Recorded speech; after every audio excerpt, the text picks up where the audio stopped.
여러분, 이스라엘 백성들이 그냥 교회만 다니고 그냥 믿기만 하다가 보니까 어느 순간에 보니까 복음 놓치고 언약 놓치게 되었는데 그 결과 어떻게 됩니까? 430년 애굽의 노예가 되었는데 빠져나올 수가 없는 거예요. 그런데 6월절 어린 양의 피를 문 임방과 좌우 설주에 바를 때 그 400년 종살이에서 완전히 해방받았다는 것입니다. 여러분, 그런데 종으로 있을 때는요, 무엇을 해도 종입니다. 밥 먹어도 종이고 물 마셔도 종이고 일해도 종이고 뭘 해도 종이고 노예였는데 해방을 받고 나니까 뭐를 해도 하나님의 축복을 받은 자녀된 신분이 되었다는 것입니다. 여러분, 그러니까 광야길을 걸어간다고 해도 하나님이 완벽하게 책임지시는 그런 신분이 되었다는 거예요. 그래서 물이 없을 때는 반석에서 물을 내어주시고 먹을 것이 없을 때는 만나와 메추라기로 먹여주시고 또 광야길을 걸어가는 그 40년 동안 매일같이 여러분 구름 기둥과 불 기둥으로 완벽하게 보호를 해 주셨습니다. 이유는 한 가지입니다. 그들이 하나님의 자녀이기 때문입니다.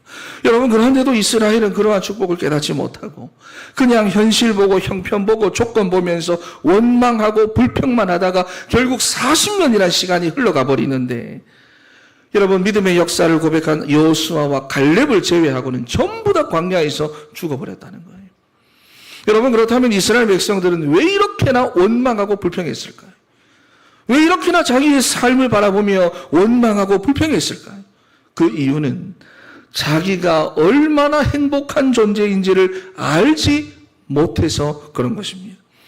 여러분, 그래서 이 신명기라고 하는 말씀은요, 하나님의 백성들이 반드시 기억하고 가슴에 담으라고 주신 말씀인데 이 신명기라는 말의 뜻도 하나님의 말씀을 거듭 기억하고 가슴에 담으라는 것입니다.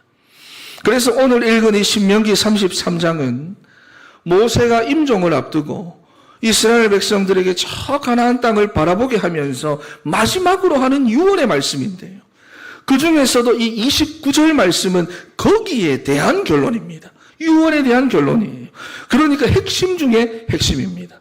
우리 29절 말씀을 다시 한번 읽어보겠습니다. 시작. 이스라엘이여, 너는 행복한 사람이로다. 여호와의 구원을 너같이 얻은 백성이 누구냐? 그는 너를 돕는 방패시요 내 영광의 칼이시로다. 내 대적이 내게 복종하리니 내가 그들의 높은 곳을 밟으리로다. 아멘. 여러분, 우리가 오늘 읽은 말씀을 보면은 우리에게 구원의 축복을 베풀어 주신 하나님이 누구인지, 그리고 하나님으로부터 우리가 얼마나 큰 축복을 받은 사람인지 그것을 잊어버리지 말고 붙잡으라고 하는 것인데, 여러분, 이것은 바로 신명기의 결론일 뿐만 아니라 성경 전체의 결론입니다. 여러분, 그래서 성경 전체의 결론이 뭐냐? 이스라엘이여, 너는 행복한 사람이로다 하는 거예요. 우리 옆에 계신 분들에게 고백합니다. 당신은 행복한 사람입니다. 시작. 우리 한 번 더 고백합니다. 복음으로 행복한 인생이 되세요. 할렐루야. 오늘 주시는 말씀을 통해서 여러분 복음으로 행복한 인생이 되어가지고 여러분이 가는 곳마다 생명수의 강을 흘려보내는 우리 사랑하는 진천의 성도 다 되시기를 축원합니다. 첫 번째로 여러분, 하나님이 우리에게 이렇게 행복한 사람이라고 하시는 첫 번째 이유가 무엇이냐? 하나님이 우리에게 영원하고 완전한 시스템을 주셨기 때문인데 그것이 바로 구원이라고 하는 시스템입니다. 여러분, 구원의 축복을 주신 하나님을 신뢰하시기를 바랍니다. 26절 말씀 읽어보겠습니다. 시작. 여수른이여, 하나님 같은 이가 없도다. 그가 너를 도우시려고 하늘을 타고 궁창에서 위엄을 나타내시는도다. 아멘. 여러분, 여기 보니까 여수른이라 그랬어요. 여러분, 구원에 대해서 설명하는 단어 중에 하나가 바로 이 여수른이라고 하는 말인데 뜻은 의로운 백성, 하나님이 기뻐하시는 자, 이런 말입니다. 그런데 여러분, 이스라엘은 의로운 행위나 하나님이 기뻐하시는 일을 한 적이 없는데도 하나님이 이스라엘을 이런 애칭으로, 별칭으로, 별명으로 불러주신다는 거예요. 그래서 여수른이여, 하나님 같은 이가 없도다. 여러분 430년 애굽에서 종살이하며 40년 광야길을 걸어가던 너희가 의로운 백성 요수run이 된 것은 너희 자신의 노력이나 의로움이 아니라 하나님이 너희를 사랑하셨기 때문이다 라는 말씀을 하고 계시는 거예요. 여러분 마찬가지로 저와 여러분이 어떻게 의인이 되었습니까? 저와 여러분은 어떻게 의인이 되었습니까? 우리는 타고난 죄의 본성을 가지고 있기 때문에 살아가는 만큼 여러분 죄를 더 짓게 되어져 있고 죄 가운데 더 깊이 빠져들게 되어 있습니다.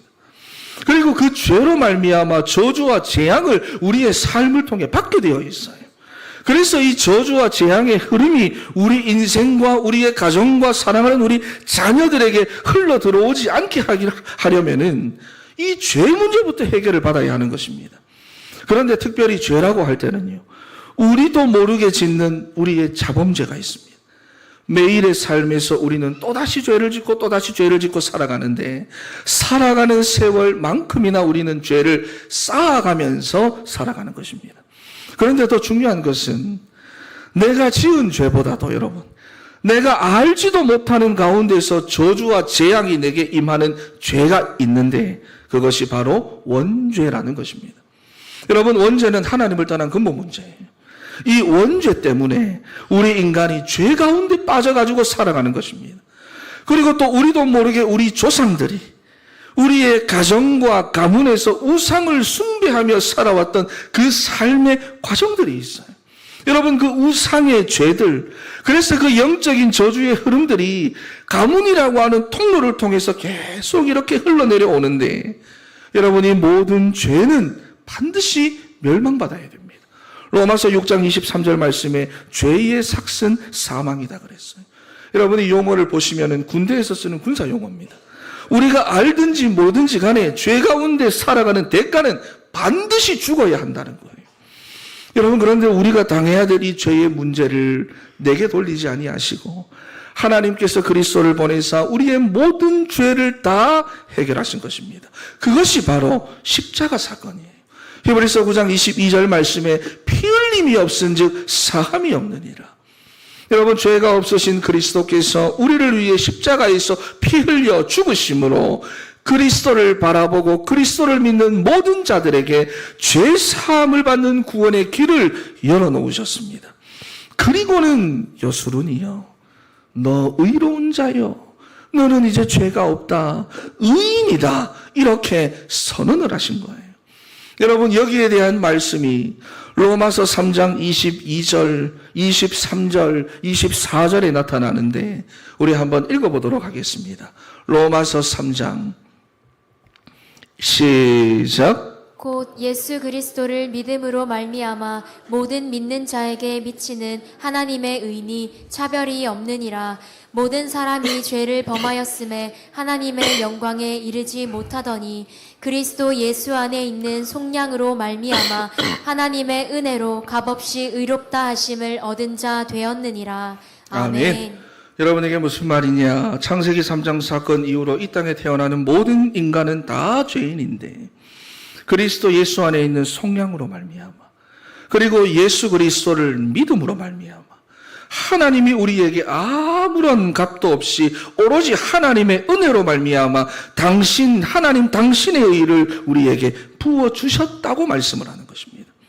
그래서 의롭다 하심을 얻은 자가 되었느니라. 여러분, 이것을 신학적인 용어로 이신칭이라고 하는 거예요. 옆에 계신 분들에게 이렇게 축복하겠습니다. 그리스도의 속량으로 의롭다 하심을 얻었습니다. 시작. 한 번 더 고백합니다. 그리스도를 믿음으로 의로운 자가 되셨습니다. 할렐루야. 우리와 상관없이 하나님이 당신의 의를 부어주셨다는 것입니다. 여러분, 그래서 그 어떤 누구라도 저와 여러분을 정죄할 자가 없습니다. 계시록 12장 말씀을 보면은 사탄이 여러분 우리를 24시로 참수하고 고발하는데 그리스도로 말미암아 쫓겨나 버렸대요. 왜냐하면 로마서 8장 33절 말씀에 누가 능히 하나님께서 택하신 자들을 고발하리요, 의롭다 하신 이는 하나님이시다 그랬어요. 하나님께서 우리 안에 계신 그리스도로 말미암아 우리를 하나님의 의로운 자녀로 삼아 주시고 여수run이라 불러 주신다라는 것입니다. 여러분, 그래서 우리는 잊지 말아야 됩니다. 나는 죄로 인한 저주와 재앙에서 빠져나왔다. 그 어떠한 것도 이제는 나를 망하게 할 수 없다.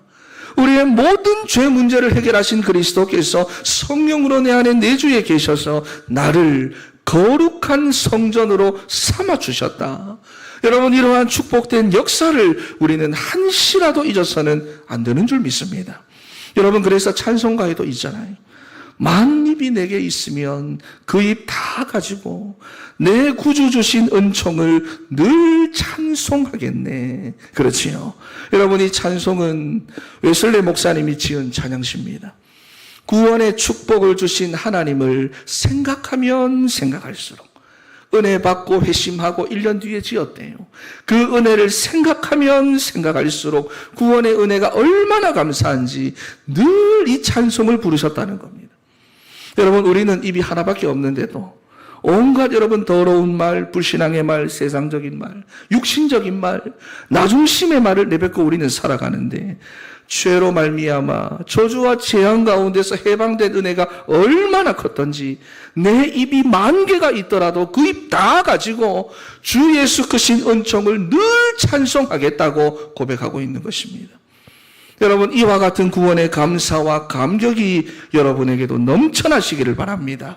그래서 여러분의 입술로 주 예수의 크신 은총을 24시로 찬송하고 고백하는 우리 사랑하는 진천의 성도 여러분 다 되시기를 바랍니다. 두 번째, 여러분, 그렇다면은 구원의 축복 속에 있는 우리에게 하나님은 여러분에게 어떤 하나님이 되어 주시느냐? 구원의 축복을 주신 그 하나님이 나에게 어떤 하나님이 되어 주시느냐?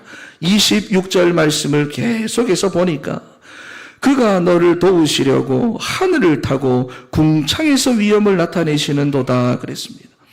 여러분, 하나님은 여러분의 도움이 되시는 줄 믿습니다. 여러분, 그런데 어떻게 도우십니까? 여기 보니까 하늘을 타고 궁창을 타고 그랬어요.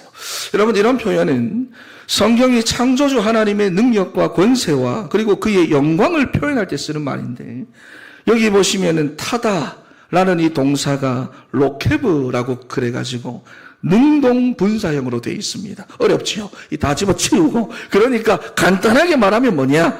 창조주 하나님께서 창조의 권세와 능력을 가지고 여러분을 항상 도와주고 계신다라는 말입니다. 여러분, 시편 121편 1절에서부터 2절 말씀에 내가 산을 향하여 눈을 들리라. 나의 도움이 어디서 올까? 나의 도움은 천지를 지으신 여호와에게서로다 그랬어요. 여러분, 인생의 도움은 어디서 옵니까? 여러분, 인생의 도움은 어디서 와야 도움이 왔다라고 생각합니까? 세상에서 옵니까? 은행에서 옵니까? 사람한테서 옵니까?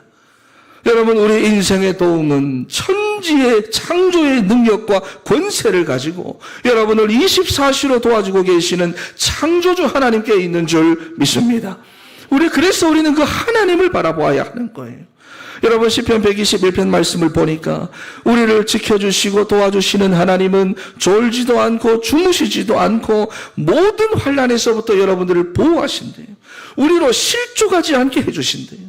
그래서 시편 42편 5절 말씀을 보니까 왜 불안해하느냐?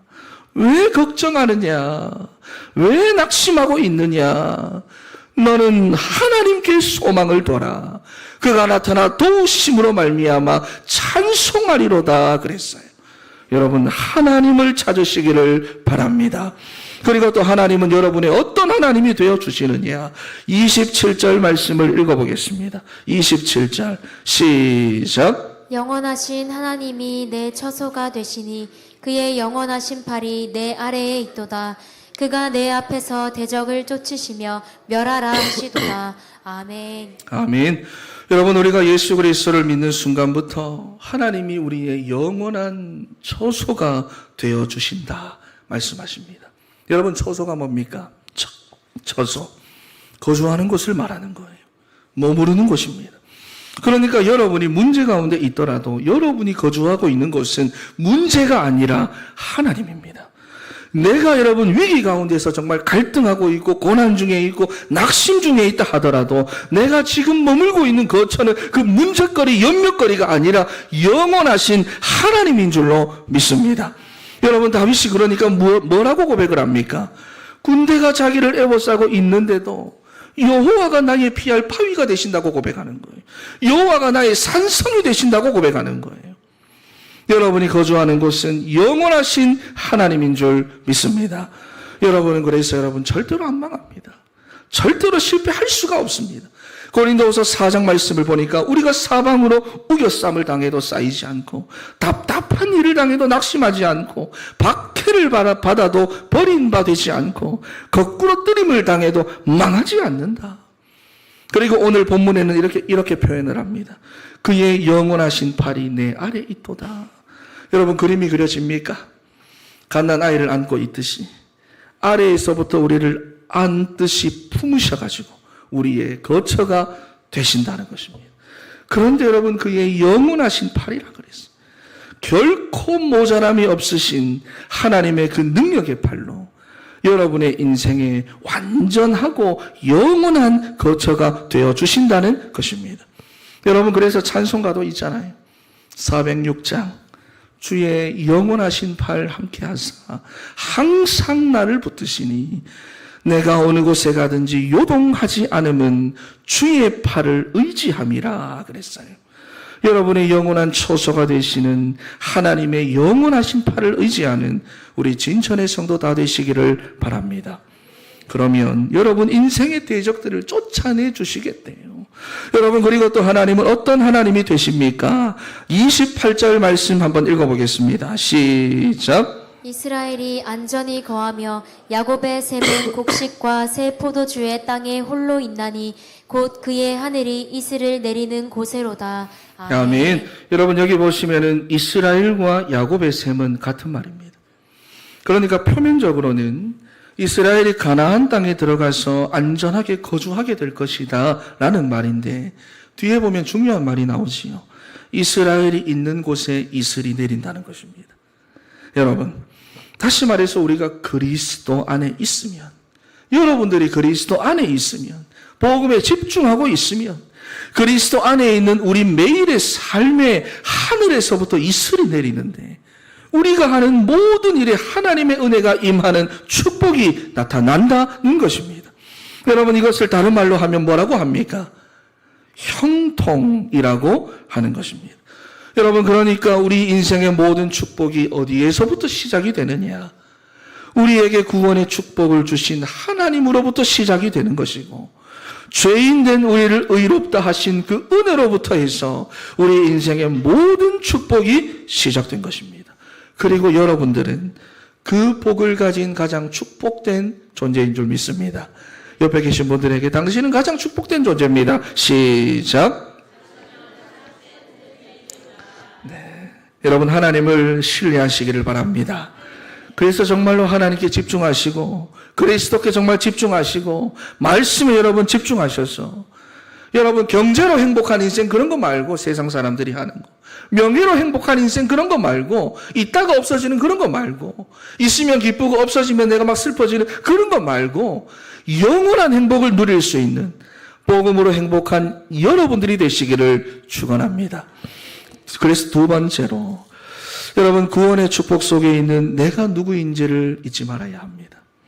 왜냐하면은 행복의 조건을 다 가지고 있으면서도 사람들은 불행하다, 우울하다, 불안하다, 걱정된다, 염려된다. 여러분 이렇게 많은 사람들이 실제로는 너무 많습니다. 왜냐하면은 내가 누구인지를 몰라가지고 그래요. 여러분 인생의 행복은 지금 어디에서부터 나옵니까? 어디에서부터 내 인생의 행복이 나옵니까? 여러분 우리 인간은 처음 만들어질 때부터 행복한 존재로 만들어졌잖아요. 그래서 사단에게 속아 죄를 짓고 하나님을 떠난 상태가 되었는데도 행복하도록 만들어졌기 때문에 본능적으로 자기 인생의 행복을 찾고 행복을 구하는 것입니다. 그래서 육신적인 것으로 하나님을 떠나 만날 수 없으니까 육신적인 것으로 세상적인 것으로 쾌락적인 것으로 정서적인 것으로 하나님이 아닌 다른 것으로 자기 인생을 채워가며 행복을 찾고 행복을 구하고는 있지만 여러분, 찰나의 행복, 순간적인 쾌감만 있지 우리 인생의 공허함을 채워줄 진짜 행복과 진짜 만족은 없습니다. 여러분, 예를 한번 들어볼까요? 다 아시잖아요.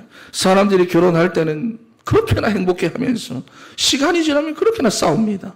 집에 안 들어가요, 사람들이. 사람들이 좋은 직장에 취직할 때는 세상 다 얻은 것처럼 기뻐하다가도 몇 달 일하고 몇 년 일하고 나면 퇴사하고 싶어가지고 안달납니다. 애들도 그렇지요. 예전에는 천원마저도 좋아하던 애들이 요즘은 반웅둥 만웅둥 합니다. 무슨 말이냐? 세상에서 얻는 행복과 기쁨이라고 하는 것은 우리에게 영원한 행복과 만족을 주지 못한다는 것입니다. 그런데도 여러분, 우리가 아는 행복이 이것밖에 없고 내가 배우고 내가 체험해본 행복과 만족과 기쁨이 그거밖에 없으니까 여러분, 사람들은 돈을 더 벌기 위해서 그렇게나 노력을 하며 어떻게 하면 보다 더 좋은 삶을 살까, 나은 삶을 살까, 어떻게 하면 내가 더 행복해질 수 있을까, 어떻게 하면 그 행복된 기분을 내가 계속해서 내가 가질 수 있을까 몸부림을 치며 살아가고 있는 거예요. 왜냐? 하나님이 우리를 행복하도록 만드셨는데 그 하나님을 떠났기 때문입니다. 여러분, 그렇다면 하나님께서 우리 인간을 만드실 때 우리 인생의 행복을 어디에다가 담아두셨습니까? 요거를 알아야지. 우리 인생의 진짜 행복을 어디에다 담아두셨습니까? 창세기 1장 27절 말씀에 우리를 하나님의 형상대로 만드셔서 하나님 안에 있는 참된 행복을 우리가 누리도록 만드신 것입니다. 그런데 고린도후서 4장 4절 말씀에 보니까 그리스도가 하나님의 형상이래요.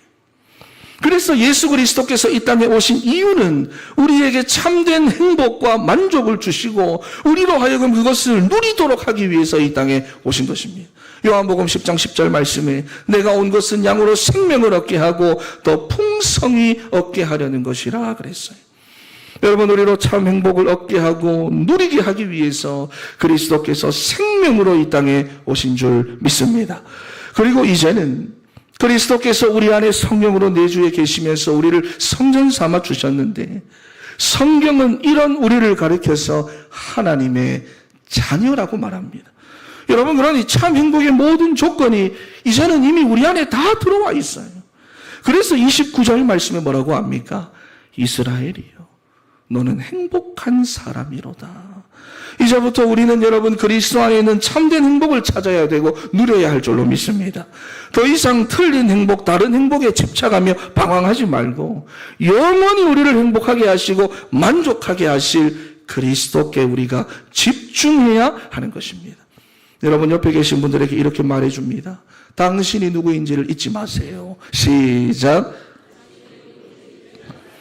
한 번 더. 행복의 모든 조건이 이미 당신 안에 있습니다. 할렐루야. 29절 말씀 한번 읽어보겠습니다. 시작. 이스라엘이여, 너는 행복한 사람이로다. 여호와의 구원을 너같이 얻은 백성이 누구냐? 그는 너를 돕는 방패시요 내 영광의 칼이시로다. 내 대적이 내게 복종하리니 내가 그들의 높은 곳을 밟으리로다. 아멘. 아까 전에 26절에는 여수른이요, 지금은 이스라엘이요 그럽니다. 여수른이라고 하는 말은 하나님의 사랑으로 의롭게 된 자라는 뜻이었는데 이스라엘이라고 하는 뜻은 무엇입니까? 하나님과 겨루어 이겼다는 거예요. 그러니까 하나님의 자녀가 되는 신분과 권세를 말하는 것입니다. 하나님이 지키셔야만 하는, 하나님이 책임지셔야만 하는, 하나님이 어떻게든지 보호하셔야만 하는 그러한 신분이 되었다는 것입니다. 여러분, 야곱이 창세기 32장에서 이 축복을 받았잖아요. 하나님이 야곱을 보고 다시는 네 이름을 야곱이라 부를 것이 아니요 이스라엘이라고 부를 것이다. 여러분, 야곱이라고 하는 이름은 원래 좋은 이름이 아닙니다. 우리말로 하면은 소욕심, 김질투, 이강도, 박사기꾼, 소도둑이라고 하려고 하다가 어감이 좀 이상했어. 여러분, 이런 말인데 야곱은 계속해서 그런 자기 이름대로 살아왔어요. 그래서 어머니 태중에 있을 때부터 언약이 있는 사람이었지만은 자기가 자기를 복되게 하려고 자기가 자기를 잘 살게 할 거라면서 그 장자권에 집착을 하고 거짓말로 뺏어버렸습니다. 외삼촌 라반의 집에 가서도 자기 생각대로 살았어요. 그랬더니 고생은 정말 죽도록 했지만 나름대로 성공한 남들에게 좀 떵떵거리며 말할 수 있는 그런 인생이 되었습니다. 여러분, 그런데 어느 날 자기 생각이나 자기 경험이 안 통하는 그런 상황이 와버린 거예요. 그게 야복강입니다. 여러분, 목사님이 말씀하셨던 나만도 마찬가지 아닙니까? 제국의 인자입니다. 모든 것을 할 수 있습니다. 그런데 어느 날 자기가 해결할 수 없는 병이 와버린 거예요. 자기의 모든 것을 총동원해도 해결할 수 없는 그런 문제가 자기에게 와버린 겁니다. 그것이 나아만은 문둥병이고 야곱은 야복강입니다. 머리를 쥐어짜고 수단과 방법을 총동원해 봐도 자신을 죽이려고 쫓아오는 이 형을 어떻게 할 수가 없는 거예요. 그때 야곱이 어떻게 합니까? 자기에게 씨름을 걸어오시는 하나님께 자기 자신을 포기시켜 버립니다. 절대로 놓을 수 없는 자기 자신, 지금까지 포기하지 못했던 나의 것, 환도뼈가 부러지도록 자기 자신을 항복시켰습니다. 그래서 그때 고백한 것이 무엇입니까? 하나님이 내게 복을 주지 않으면 못 가십니다. 오실 때는 마음대로 왔지만 갈 때는 마음대로 못 갑니다. 당신이 아니면 더 이상 내가 살 길이 없습니다. 자기 생각, 자기 방법, 자기 경험, 자기의 모든 것을 다 포기시켜 놓고 하나님만 붙잡았어요. 여러분, 그런데 이런 사람이 하나님의 보좌를 움직일 수 있는 사람이에요. 이런 사람이 바로 승리자가 되는 것입니다. 그래서 야곱이 여러분 자기의 것을 완전히 내려놓고 하나님의 것으로 사는 인생이 되었는데 그것이 바로 뭐냐? 이스라엘이라고 하는 것입니다. 여러분, 그래서 우리는 어떻게 하나님 자녀의 신분과 권세 얻을 수 있습니까? 요한복음 1장 12절 말씀에 야곱이 야복강에 서 있던 이 모든 과정들을 요한복음 1장 12절에서 한 단어로 표현하고 있습니다. 영접하는 자, 곧 그 이름을 믿는 자들에게는 하나님의 자녀가 되는 권세를 주셨으니. 여러분, 그 단어가 무엇입니까? 영접이라는 단어입니다. 여러분, 영접을 절대로 쉽게 생각하면 안 돼요. 나를 포기시키고 예수 그리스도를 내 인생의 주인으로 모셔드릴 때 하나님 자녀의 신분과 권세를 우리가 얻게 되는 것이고 우리 인생의 참된 행복이 시작되는 것입니다. 그래서 이스라엘이여 너는 행복한 사람이로다. 여호와의 구원을 너같이 얻은 백성이 누구냐. 할렐루야. 여러분, 그러면서 하나님 자녀의 신분에 따라오는 권세가 있다고 말합니다. 승리자의 인생이 있다고 말합니다. 29절 말씀을 계속 보면은 그는 너를 돕는 방패시요 내 영광의 칼이시로다. 내 대적이 내게 복종하리니 내가 그들의 높은 곳을 밟으리로다. 여러분, 여기 보니까 방패와 칼이라고 하는 단어가 나오지요. 우리가 구원을 받는 순간부터 주님 앞에 가는 그날까지 여러분, 우리가 정말 절대로 놓치지 말아야 하는 한 가지 중요한 것이 있습니다. 그것이 바로 무엇입니까? 여러분을 대적하고 공격하는 원수가 있다는 것입니다. 대적이 있다는 거예요. 창세기 3장에서부터 우리 인간을 속여가지고 불신자들은 하나님을 못 만나도록 방해하고 믿는 우리들은 구원의 축복을 못 누리도록, 그래서 나는 불행하다고 생각하도록, 나는 모자라다라고 생각하도록, 그리고는 세상의 흐름대로 살아가도록 어떻게든 우리를 유혹하고 미혹하고 속이게 만드는 그런 존재가 있다는 거예요. 그래서 우리의 진짜 싸움은 뭐냐? 영적 싸움입니다. 여러분, 그런데 영적 싸움이 뭔지도 모르고 영적 싸움을 싸우는 비밀을 모르니까 싸우지를 못하잖아요. 그러니까 누가 먼저 무너지느냐? 자기 자신부터 먼저 무너지는 겁니다. 신앙생활 하는데 나부터 먼저 무너지는 거예요. 그러니까 신앙생활을 하다가 내가 무너지고 세상의 흐름을 따라가게 되고 그러다 결국에는 어떻게 됩니까? 눌린 자로 살아가게 되는 거예요. 돈에 눌리고 사람에 눌리고 일에 눌리고 상처에 눌리고 말 한마디에 눌리고 자기 생각에 눌리고 자기 환경과 자기 조건에 눌리고. 여러분, 그런데 오늘 본문에 보니까 뭐라고 말합니까? 아니야, 너는 행복한 사람이야. 네가 받은 구원의 축복은 정말 어마어마한 것이야. 할렐루야. 그러면서 뭐라고 말씀합니까? 그는 너를 돕는 방패시요. 여러분, 예수님께서 우리를 도와주시기 위해서 무엇을 약속해 주셨습니까? 보혜사 성령을 약속해 주셨어요. 여러분 인생과 가정과 산업과 특히 여러분의 자녀 현장에 하나님의 도우심이 없이는 안 되지 않습니까? 그래서 하나님이 우리를 돕기 위해서 보혜사 성령을 약속하셨고, 그래서 우리가 예수 이름으로 기도할 때마다 성령 하나님께서 일하시고 역사하십니다. 여러분, 그러니 우리가 기도하는 시간은요, 하나님이 우리를 돕기 위해서 일하는 시간입니다. 믿습니까? 하나님으로 쉬지 않게 만드세요. 이사야 62장 6절 7절 말씀에 그로 쉬지 못하시게 하라 그랬어요. 여러분, 하나님으로 일하게 하는 여러분 되시기를 바랍니다. 그리고 또 뭐라고 말합니까? 내 영광의 칼이시로다. 하나님이 우리를 대신해서 싸워주시겠다는 것입니다. 여러분, 성경 전체가 이 이야기를 합니다. 출애굽기 14장 14절 말씀에 이스라엘 백성들이 홍해 앞에 섰을 때 모든 백성들이 모세를 향해서 원망과 불평을 막 쏟아내고 있어요. 그때 모세가 백성들에게 뭐라고 말합니까? 여호와께서 너희를 위하여 싸우시리니 너희는 가만히 있어라 그럽니다. 출애굽기 17장 말씀을 보니까 아말렉과의 싸움에서 모세가 손을 드니까 전장에 나가 있는 여호수아가 이기고 손을 내리면 지게 되었습니다. 무슨 말입니까? 이 싸움은 하나님이 싸우시는 싸움이라는 것을 말씀하고 있는 거예요. 열왕기하 6장 말씀을 보니까 아람 나라의 군대가 도단성을 에워싸고 있는데 사환이 겁이 나가지고 엘리사에게 이 소식을 전해줍니다. 그때 엘리사가 뭐라고 답을 합니까? 우리와 함께한 자가 그들과 함께한 자보다 더 많다 그랬어요. 여러분, 히스기야 왕이 아수르 왕의 공격을 받을 때 히스기야가 편지를 내어놓고 하나님 앞에 기도하잖아요. 그런데 그날 밤에 하나님이 천사를 보내셔가지고 18만 5천 명의 군사를 하룻밤 만에 송장으로 만들어버리셨습니다. 여러분, 이 모든 역사가 다 무엇을 말합니까? 하나님이 싸우시는 싸움이라는 것입니다. 여러분, 이 사실을 다윗은 너무나도 잘 알고 있었어요. 시편 35편 1절 말씀 한번 읽어보겠습니다. 시편 35편 1절 말씀 됩니까? 시작. 여호와여, 나와 다투는 자와 다투시고 나와 싸우는 자와 싸우소서. 아멘. 아멘. 여러분, 다윗 주변에는 지금 자기를 공격하는 사람들이 너무 많이 있는데도 사람하고 싸우지 않습니다. 다윗은 이 비밀을 알고 있기 때문에 여러분, 사람과 싸우지 마시기 바랍니다. 옆에 계신 분들에게 사람과 싸우지 마세요. 시작. 여러분, 사람과 싸우지 마세요. 다윗은 이 비밀을 알고 있었어요. 나를 공격하는, 나와 다투는 자와 다투시고 나와 싸우는 자와 싸우소서. 맡겨버렸습니다. 여러분, 우리의 싸움은 영적 싸움이고 환경과 사람 그 배후에서 역사하고 있는 흑암과의 싸움입니다. 많은 성도들이 신앙생활을 하면서도 어려움 겪는 이유가 뭡니까? 신앙생활을 하면서도 힘이 없고 능력이 없는 이유가 뭡니까? 진짜 중요한 싸움은 다 놓쳐버리고 사람과의 싸움에만 집착하고 있기 때문입니다. 여러분, 이겨서 뭐 하려고요? 이겨서 뭐 하려고요?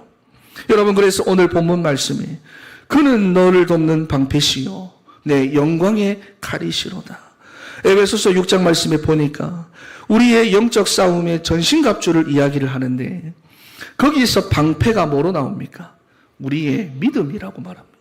칼은 뭐라고 말합니까? 하나님의 말씀이라고 하죠. 저와 여러분이 정말로 하나님의 말씀 붙잡고 기도 속에 들어가서 이 믿음이라는 것을 회복하게 될 때에 흑암의 역사들이 떠나간다는 것을 말하는 것입니다. 그리고 여러분, 말씀 붙잡고 기도 속에 들어가게 되어지면은 시편 103편 20절 말씀에 그 일을 성취하기 위해서 여호와의 천사가 동원되어진다고 말씀합니다.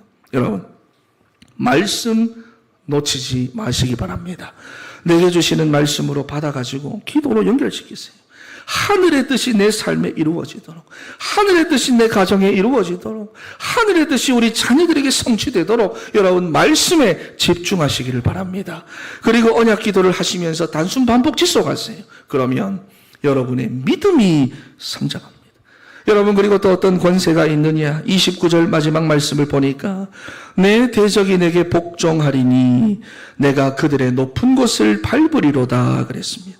정복자의 축복을 주시겠다는 거예요. 여러분, 이게 우리가 가야 될 인생길입니다. 영원한 구원의 축복 속에서 의로운 자로, 행복한 자로, 하나님의 자녀로, 정복자로 우리는 이렇게 승리자의 여정을 가는 것입니다. 그리고 우리 인생에 행복할 수 있는 모든 조건이 여러분 안에 성령으로 내주에 계심을 잊지 마시고 생명수의 강이 여러분의 삶을 덮어버리도록 그리스도께 집중하는 우리 사랑하는 진천의 성도 다 되시기를 축원합니다. 할렐루야. 결론입니다. 여러분, 한 회사에 복사실에서 있었던 일입니다. 남자친구를 사귀어본 지 오래된 한 여직원이 복사실에 들어왔는데 하필 거기에는 회사에서 가장 잘생기고 인기 많은 남자 직원이 복사를 하고 있었습니다. 그러니까 이 여직원이 복사실에 이미 딱 들어가는 순간부터 가슴이 막 콩닥콩닥 뛰었는데 남자 직원이 갑자기 자기를 바라보면서 이런 말을 하는 겁니다. 밥 반했습니다. 그러니까 이 여직원이 깜짝 놀래가지고 막 감격스러워했어요. 그런데 그 순간 남자 직원이 뭐라고 말하느냐? 나머지 절반도 금방 끝납니다. 이해하셨습니까? 여러분, 이 여직원이 오해를 해도 한참 오해를 한 거지요. 그죠? 여러분도 오해하시면 안 됩니다. 지금 당장 환경이 어렵고 조건이 안 좋고 형편이 어려워도 하나님이 주신 구원의 축복을 오해하지 마세요. 하나님 자녀라는 여러분의 신분과 권세를 여러분 오해하지 마세요. 여러분 인생의 참된 행복이 세상에 있다, 소유에 있다, 성취에 있다, 오해하지 마세요. 참 행복의 모든 조건은 이미 여러분 안에 다 들어와 있습니다. 이스라엘이여, 너는 행복한 사람이로다. 여호와의 구원을 너같이 얻은 백성이 누구냐? 여러분, 우리가 여수론이고 우리가 이스라엘입니다. 우리가 받은 구원의 축복은 여러분 완전한 축복이고 우리의 신분과 권세는 영원한 응답이에요. 여러분, 옛말을 보면은 개떡같이 말해도 찰떡같이 알아들으라 그랬어요. 환경이 아무리 개떡 같아도 여러분들은 찰떡같이 알아들으시기를 바랍니다. 할렐루야. 여러분들은 실패할 수가 없는 사람입니다. 그러니 틀린 것에 집착하여 방황하는 삶 살아가지 마시고 참 행복의 근원이 되시고 생명수강의 근원이 되시는 그리스도께 집중하시기를 바랍니다. 그래서 회복과 치유의 역사와 참 행복의 역사가 여러분의 삶을 발목을 덮다가 무릎을 덮다가 허리를 덮다가 마침내 여러분의 모든 삶을 덮어가지고 여러분의 삶의 각초로 흘러들어가게 되기를 주 예수 그리스도의 이름으로 축원합니다. 마지막으로 고백합니다. 복음으로 행복한 인생이 됩시다. 기도하겠습니다.